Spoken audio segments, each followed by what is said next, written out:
Welcome to News Today with WDW News Today. I'm Tom Corliss. Here now the news for April 27, 2020. According to a user on Twitter and multiple now at this point, screenshots show that online check-in will likely be required for Walt Disney World Resort reservations, potentially bypassing the need to go to a guest services or to check in at the resort physically. The date for check-in is listed, and underneath the dates it says, now required, complete online check-in, then go directly to room on arrival. It then gives you the option to start your check-in through the My Disney Experience app. Walt Disney World is seemingly implementing new procedures for when the parks finally reopen to avoid any unnecessary socializing amongst guests and cast members. There are, of course, still no updates on when the parks will officially reopen. Of course, Disney has been trying to move away from physical check-in anyway. It certainly makes sense now, given the circumstances. Last month, we showed you the new Baby Porcupine born at the conservation station at Disney's Animal Kingdom. The baby, known as a Porcupette, was born to mom Perry on February 25th. The Animals Science and Environment team named the baby in honor of veterinary operations manager Shelley, who played an important role in the baby's birth. Thanks to Shelley's dedication to training, the baby's mom, Perry, was able to participate in ultrasounds essential for prenatal care. Shelley has a special bond with Perry, and now baby Shelley, who is growing quickly and starting to look just like her mother. You're seeing her now. She weighs over 2 pounds, more than triple her birth weight.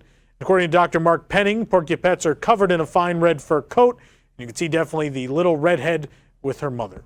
It's through the work of dedicated cast members like Shelley that Disney's animal care team is able to make tremendous strides every day, providing excellent care for all creatures large and small. A Walt Disney World cast member is stepping up to assist other cast members in need with the Cast Member Pantry, a donation-based pantry where employees can book a 15-minute window to stop by and shop free of charge.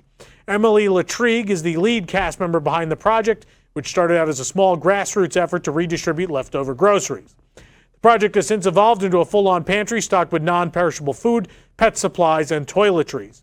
The My Neighborhood Storage Center has donated 2 months of rent to the CM Pantry in an air-conditioned space. Cast members can email Cast Member Pantry or contact them via their Facebook page to book a 15-minute shopping window. Most of the donations come from other cast members and members of the Disney community and include canned, shelf-stable, and frozen goods, plus other necessary basic items. For a closer look at the CM Pantry, check out the special spotlight video by WFTV on our website. According to The Hollywood Reporter, we won't see a reopening of the AMC Theaters until the summer blockbuster films are ready to hit screens in July. AMC Theaters has 630 locations that are all currently closed due to the pandemic, and multiple Disney film release dates have been pushed back to summer and even into next year. First summer studio film to release is Christopher Nolan's Tenet, which is on July 17th, followed closely by Mulan, whose date was pushed back to July 24th. Tokyo Disneyland celebrated its 37th anniversary last week. Traditionally, this would be marked with a special line of merchandise released on April 15th, but of course the parks are closed, so we didn't get to hear much about the line until now the latest issue of Disney Fan Magazine came to our mailbox in Japan. You'll notice some fun details on this merchandise, which is collectively themed to Fantasyland. All the characters and motifs seem carved as if they were made by Geppetto. You'll even notice Mickey is wearing a set of lederhosen. Inside the anniversary mug, you can see Maestro Mickey from the old Mickey Mouse Revue audio animatronic show, which of course was first at Walt Disney World and then at Tokyo for a number of years. The designs also include the new Fantasyland expansion that will open sometime this year. The magazine noted that the merchandise should be released in May when the parks are currently set to reopen, but that can of course change. Also in that latest issue of Fan Magazine, special merchandise honoring Donald's birthday on June 9th was revealed. It's coming soon to the Tokyo Disney Resort. This year, he's having a fiesta with the 3 caballeros, including a stuffed Donald, stuffed badges, a fan pin, can badge, a washcloth, postcards, folders, and a pouchette. And while the release date is undecided, it probably won't be too long after the resort reopens. These are set to be available at both parks. Overseas in Hong Kong, Disneyland work continues on transforming their castle into the Castle of Magical Dreams. Thanks to our friends at Disney Magical Kingdom blog, we have a look at the latest additions. As part of the multi-year transformation, Hong Kong Disneyland's iconic Sleeping Beauty Castle is becoming the Castle of Magical Dreams. The newly reimagined icon will draw inspiration from 13 beloved Disney stories featuring princesses and heroines such as Tiana, Aurora, Ariel, Mulan, Jasmine, Snow White, Moana, Cinderella, Merida, Pocahontas, Belle, Rapunzel, and Anna and Elsa. They all have their moment to shine on this new castle. Closer look reveals a lattice-style design on the stained glass, and on the freshly painted gradient blue turret, you can see the golden spire for Aurora. You can also see the Moana-themed spire peeking out from over the fence, and what looks like the Princess and the Frog spire with a water lily at the base. On the blood red turret, you can make out the poison apple for Snow White. Finally, we have a look at the themed spire for Mulan with cherry blossoms along the turret and Mushu banging a gong on top. The Castle of Magical Dreams is expected to be completed just in time for the park's 15th anniversary in September. And speaking of that anniversary, of course, the park opened on September 12, 2005. And in honor of the upcoming 15th anniversary, a special set of merchandise has been released with nods to logos from the past anniversaries, as well as the special outfits that Mickey and Minnie wore to celebrate them. You can check out the full collection at WDWNT.com. As the world continues to face the pandemic, Disney Cruise Line has removed select sailings from the online booking page through June 17th. Disney Cruise Line also announced the Mediterranean cruises aboard the Disney Magic have been canceled through July 2nd. Guests faced with cancellations are being offered a choice of a 125% future cruise credit to be used on a future sailing within 15 months or a full refund. Credits are being automatically added to guest accounts. Guests may place a reservation on hold by applying it as a payment option when booking a new reservation online. The reservation team can be contacted by calling 1-866-325-6685 or 407-566-7797. Do note that several departures aboard the Magic, Dream, and Fantasy have also been removed from the booking page. European cruises aboard the Magic have been removed through July 24th, possibly impacting the July 13th 5-night Mediterranean sailing and July 17th 7-night Western Europe sailing.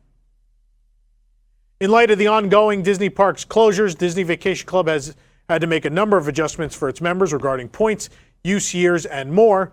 A new statement has just been released regarding policy changes for point borrowing, cancellations, and annual dues. The statement includes the following, quote, "Based on your feedback, we are taking additional actions beyond those we previously shared with you. We know that some members had reservations for Vacation Club resort stays during the closure period using points that are set to expire.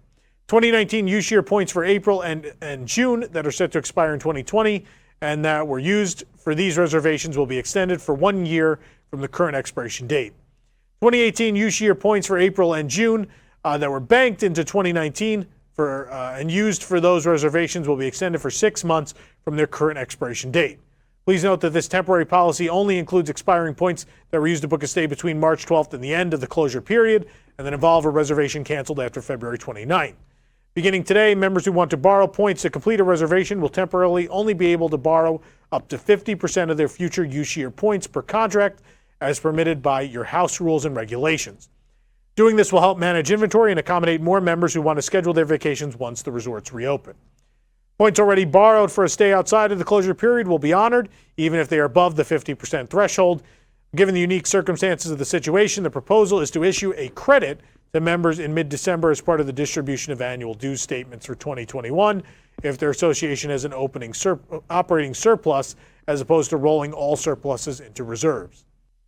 Just announced the final episode in the Skywalker saga, Star Wars: The Rise of Skywalker, is coming to Disney Plus on May the 4th, 2 months ahead of schedule. It will become available on the same day as the grand finale of the 7th season of Star Wars: The Clone Wars and the debut of Disney Gallery The Mandalorian, a behind-the-scenes documentary in the making of the Disney Plus hit original show, The Mandalorian. In addition to new content offerings, Disney Plus will also honor the artistry of Star Wars with a week-long concept art takeover on the service. Like a commemorative gallery, each film and series artwork will be updated on May 4th to feature its original concept paintings.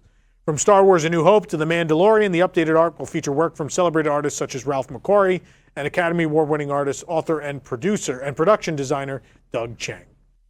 For more information on these stories and more, head on over to WDWNT.com. Also this week, check out our Studios Appreciation Week, which is taking place from today through May 1st. The full schedule of events is also on our website. If you're enjoying this show, be sure to like this video, subscribe to WDW News Today on YouTube for more great content, and click the bell for notifications. Also, make sure to hit select all notifications so you never miss an episode of News Today with WDW News Today. For the worldwide leader in Disney Parks news, this is Tom Corliss saying enjoy the rest of your today and have a great, big, beautiful tomorrow. Stay safe, everybody.